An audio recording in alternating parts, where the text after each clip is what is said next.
So what I found when I finally met my birth mom is I am not searching for her anymore. I am not looking at every single face trying to figure out if I might be related to that person. And it was really only after I found my birth mom that I realized I was searching so much. So that was really amazing to me. And if you had told me, as somebody who hadn't had that experience, wow, you know, adoptees really spend a lot of time searching for their birth parents just in a crowd.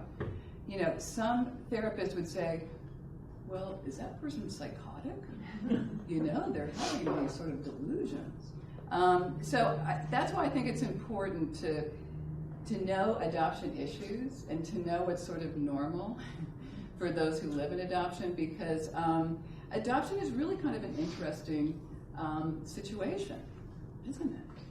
I think it's hard for all of the triad members. And you know, one class that I do is a lifelong impact of adoption, and I talk a lot about how adoptees and birth parents and adoptive parents are all basically affected by adoption, with some similarities in terms of feeling out of control, feeling like they want to gain that control, feeling, you know, like this is their second choice.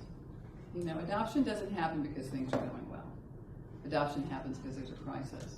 And part of what I think is important is to really deal with the feelings and the facts of adoption. And what happens when you have a difference in your family, like when you have two kids and you want open adoptions for all of them. And open adoption, it really is sort of like a reunion, a daily reunion. It's really hard to manage, but not so much. On some level, kids kind of know. You know, they just know that my situation is different than my sister's.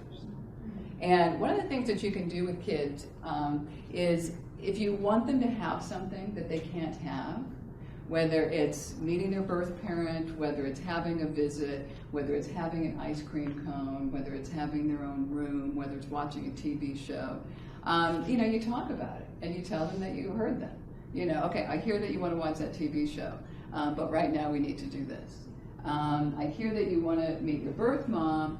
Tell me what you would ask her. You know, that kind of stuff. It's sort of the thing about if you can't provide what the child wants or what the person wants, you ask what their fantasy is. And then you add the piece about, I wish I could give that to you. Yeah. And so that's what you do. I always like to trust people's intuition, and especially kids' intuition. Yeah. And, you know, it's so not unusual for adoptees to have like learning issues and behavior issues and that sort of thing. And part of my interpretation of that is, well, of course, who wouldn't want to be like, you know, doing whatever, spacing out or whatever? Because if adoptees, especially, you know, little people adoptees, sitting with that fact, and Nancy Verrier might talk about it later, you know, just sitting with that primal wound, and, you know, I always say it very bluntly, my own mother didn't want me. That's what adoptees sit with. Yikes. So even though you have that logical story, which you've told her time and time again, it's the heart wound, you know, and so that's what I think gets triggered, you know, socially and all of that sort of thing. But I would be so curious what would happen for her if she went. Maybe her sister goes with her, maybe she doesn't. I would try all sorts of variations in an adoptive family group. And that what's wonderful about families going together, just like family therapy, if you have an adopted kid, don't send your kid to adoption, because that's like something's wrong with you. Go for the family. When you go to a new school, you say, we're an adoptive family. You don't say, I have an adopted child. You know, you don't want the adoptee to be the identified patient, you know, because they already feel like that kind of thing.